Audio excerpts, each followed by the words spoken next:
Halo, selamat pagi anak-anak. Apa kabar kalian hari ini? Ibu berharap kalian semua tetap dalam keadaan sehat walafiat. Tetap semangat belajar ya, walaupun kita masih dalam kondisi pandemi seperti ini. Tetap jaga kesehatan, patuhi protokol kesehatan, serta atur pola makan yang baik. Baik anak-anak, hari ini kita akan belajar dengan materi pembelajaran kita hari ini, yaitu menghormati hidup. Sebelum kita memulai pembelajaran kita hari ini, marilah kita menyiapkan hati dan batin kita untuk berdoa. Dalam nama Bapa, dan Putra, dan Roh Kudus. Amin. Ya Bapa dalam surga, puji dan syukur kami haturkan kehadirat-Mu, karena Engkau telah melindungi kami sepanjang hari ini. Sekarang kami akan memulai kegiatan belajar mengajar kami. Lindungilah kami, berkatilah kami selalu. Semoga apa yang kami pelajari hari ini dapat berguna bagi masa depan kami. Nama kami puji kini dan sepanjang masa. Amin. Dalam nama Bapa dan Putra dan Roh Kudus. Amin. Anak-anakku yang terkasih, berbicara tentang hidup. Nah, kira-kira bagaimana pengalaman hidup kita dalam menjalani hidup ini? Apakah ada yang mengingat kapan kita mulai hidup? Apakah kita tahu kapan hidup kita akan berakhir? Sebenarnya hidup itu apa? Hidup itu adalah anugerah. Hidup adalah hadiah. Betapa bahagia kita yang menyadarinya.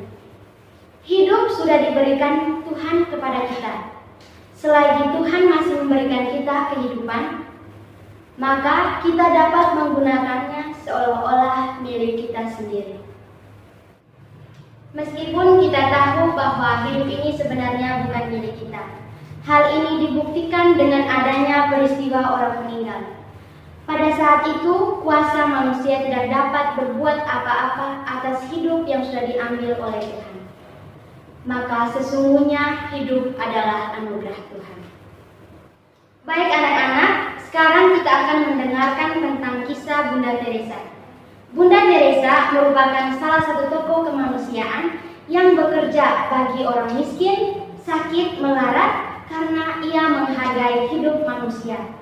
Dia sungguh luar biasa, berjiwa besar, orang kaya secara rohani tetapi miskin secara materi.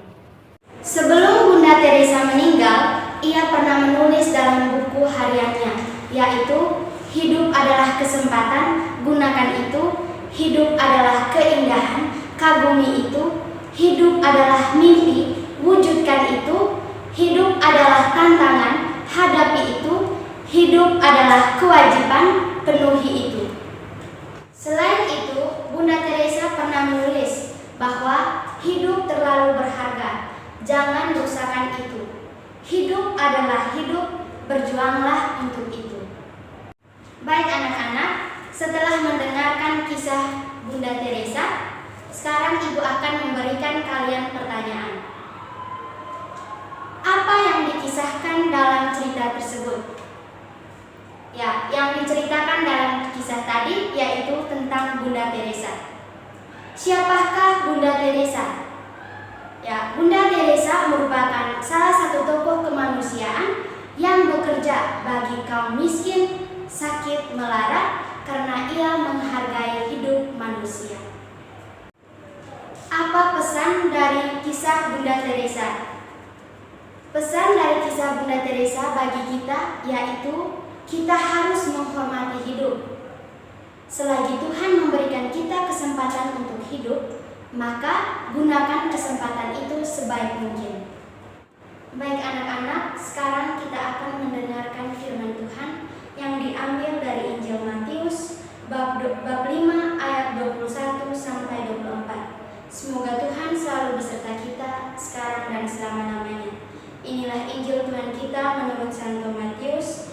Dimuliakanlah Tuhan. Kamu telah mendengar yang difirmankan kepada nenek moyang kita, janganlah membunuh. Siapa yang membunuh harus dihukum. Tetapi aku berkata kepadamu, setiap orang yang marah terhadap saudaranya harus dihukum. Siapa yang berkata kepada saudaranya kafir harus dihadapkan ke mahkamah agama, dan siapa yang berkata jahil harus diserahkan ke dalam neraka yang menyala-nyala.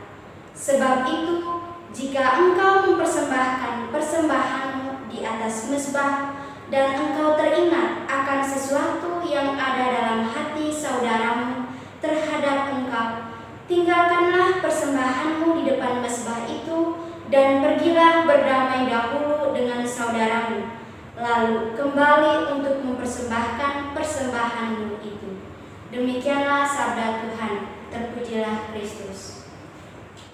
Baik anak-anak, setelah mendengarkan firman Tuhan, sekarang Ibu akan memberikan pertanyaan.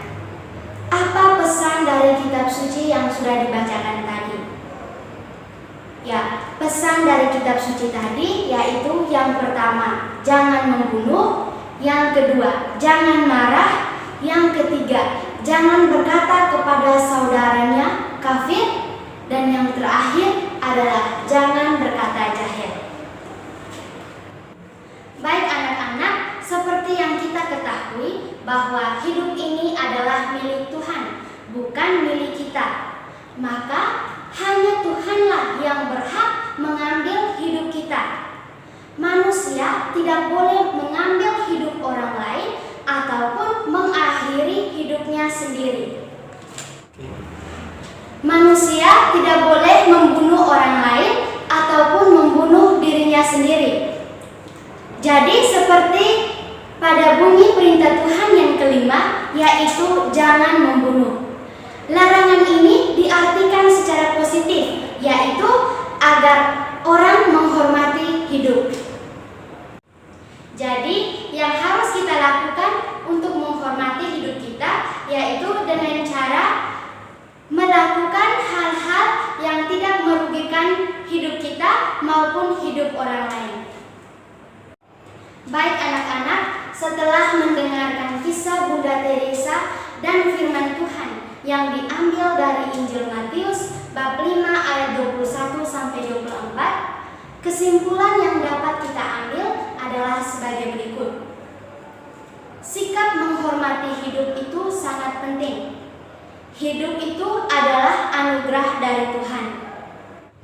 Untuk itu, Tuhan berhak mengambil hidup kita. Maka dari itu, hormati hidup kita masing-masing dengan cara melakukan hal-hal yang baik, yang berguna, serta memanfaatkan hidup kita dengan sebaik mungkin.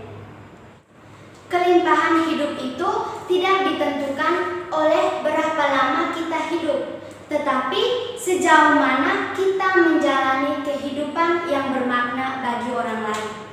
Oleh karena itu, selamat menikmati setiap langkah hidup, serta bersyukurlah setiap saat. Baik anak-anak, sekian saja materi kita hari ini. Ibu berharap semoga materi yang kita pelajari hari ini dapat bermanfaat bagi kalian semua. Mari kita tutup pembelajaran hari ini